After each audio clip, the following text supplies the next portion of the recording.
வணக்கம். நான் திண்டுக்கல்லேருந்து வந்திருக்கேன். நம்ம தளபதி ஐயா ஏன் ஐயான்னு சொல்கிறேன்னா, எனக்கு முன்னாடி வந்த ஒரு பெரியவர் அவர் இளைய காமராஜர் அப்படின்னு சொல்லியிருக்காங்க. அந்த காமராஜர் வழியில் 3 வருஷமாக சிறப்பாக 10வது 12வது படித்தவங்க எல்லாத்துக்குமே விருது வழங்கிக்கிட்டே இருக்காரு.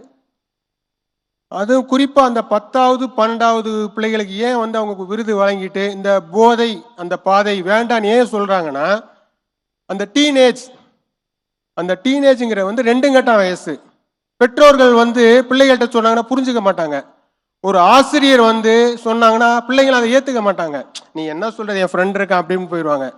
நம்ம உச்சம் பெற்ற தளபதி ஐயா என்ன சொல்கிறாரு, இந்த வயசுல பிள்ளைங்களுக்கு இந்த விஷயத்த சொன்னாங்கன்னா அவங்க மனசுல அது பதிஞ்சு அதன் மூலமா இந்த போதைங்கிற பாதையை வேரோட அழிச்சிடலாம்.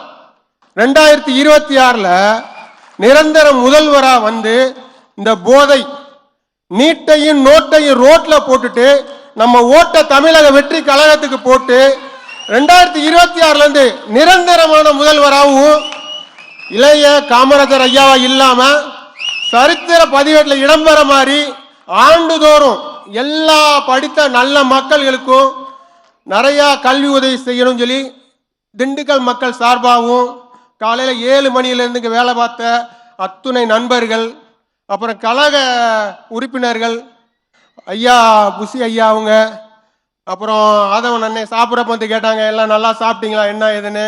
சாப்பாடெல்லாம் அருமையாக இருந்துச்சு. ஐயா இளைய காமராஜர் ஐயா சாப்பிட்டாரு என்னன்னு கூட எங்களுக்கு தெரியல. நான் வந்தமே கேட்டேன், என்னை பார்த்தா டயர்டாக இருக்கான்னு கூட கேட்டார். கிட்டத்தட்ட 5 மணி நேரம் நம்மளோட நம்ம பிள்ளைங்க நல்லா இருக்கணும், இளைய சமுதாயம் நல்லா இருக்கணும், குறிப்பா போதைங்கிற பாதையை வேரோட அழிக்கணும், நீட்டு நோட்டு வேண்டாம். 2026 தமிழக வெற்றி கழகம் எங்க தளபதி விஜய் அண்ணனுக்கு தான். அதுக்காக ஒண்ணு ஜனநாயக கடமைய கரெக்டா பயன்படுத்தணும்.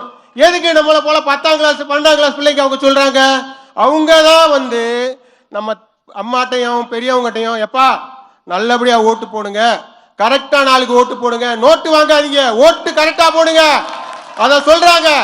எதுக்காக அவங்ககிட்ட சொல்றாங்க, அவங்க தான் நல்ல நட்பு மூலமா போதை பாதையை வேரோட அறுப்பாங்கிறதுக்காக சொல்றாங்க.